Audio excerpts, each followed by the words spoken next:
Poursuivant leur périple à travers le multivers à la recherche de la famille Richards, Ben et Johnny se retrouvent confrontés à un monde désertique où seule la loi du plus fort est de mise. Ayant apparemment définitivement perdu leur pouvoir, nos deux anciens héros font profil bas et se trouvent des identités de rechange, surtout depuis que la scientifique qui les accompagnait a mis les voiles avec l'appareil de voyage entre les mondes et Fatalis à sa poursuite.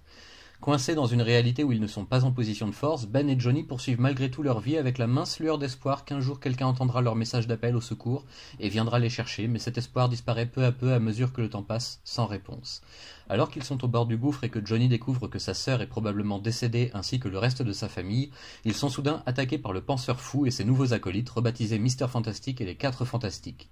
En effet, le penseur veut combler un vide, au même titre que Fatalis avec Iron Man, et se fait désormais passer pour le nouveau Reed Richards, même s'il démontre bien vite qu'il n'en a pas le niveau. Sauvé in extremis par l'intervention dessus,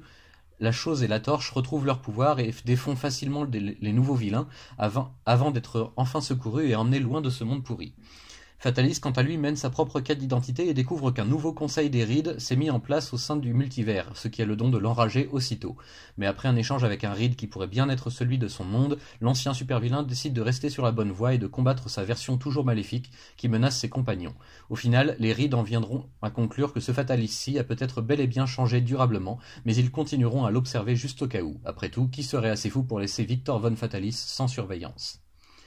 J'ignore si ce tome est le dernier de cette courte série, en tout cas les événements à l'intérieur se précipitent car le retour de la famille la plus fantastique de l'univers se fait attendre de plus en plus et qu'il est peut-être grand temps de réunir le quatuor. Je n'ai pas vraiment accroché à ce second tome, du moins la première partie en tout cas, le récit étant plus lent et davantage centré sur Fatalis mais en même temps trop différent du ton employé dans la série du personnage lui-même. Quelques éléments sympathiques viennent agrémenter la découverte du nouveau conseil des Reed, mais le gros morceau de l'album sera bien entendu celui concernant Ben et Johnny, pris au piège dans un monde hostile et privés de leur pouvoir. L'histoire redevient donc intéressante à ce moment, surtout lorsque l'on comprend que Sue et Reed sont peut-être bien vivants quelque part finalement et en mesure d'aider leurs compagnons. Je ne vous dévoilerai pas de quelle façon, mais c'est plutôt bien pensé, même s'il manque des détails essentiels selon moi. Car en effet, ce tome se referme sur la reformation du groupe, mais sans que tout soit expliqué ou détaillé. On découvre simplement la situation et que de nombreuses parties du récit viennent d'autres séries en parallèle,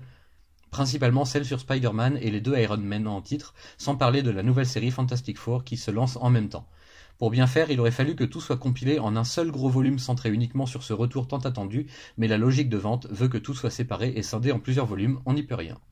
Côté dessin, c'est pas franchement exceptionnel cette fois-ci, ou même aussi entraînant que le tome précédent, et c'est bien dommage car les artistes semblent pourtant aussi doués, mais obligés de faire avec tellement de paramètres à prendre en compte entre toutes les séries concernées qu'on en arrive rapidement à une sorte de bouillie informe,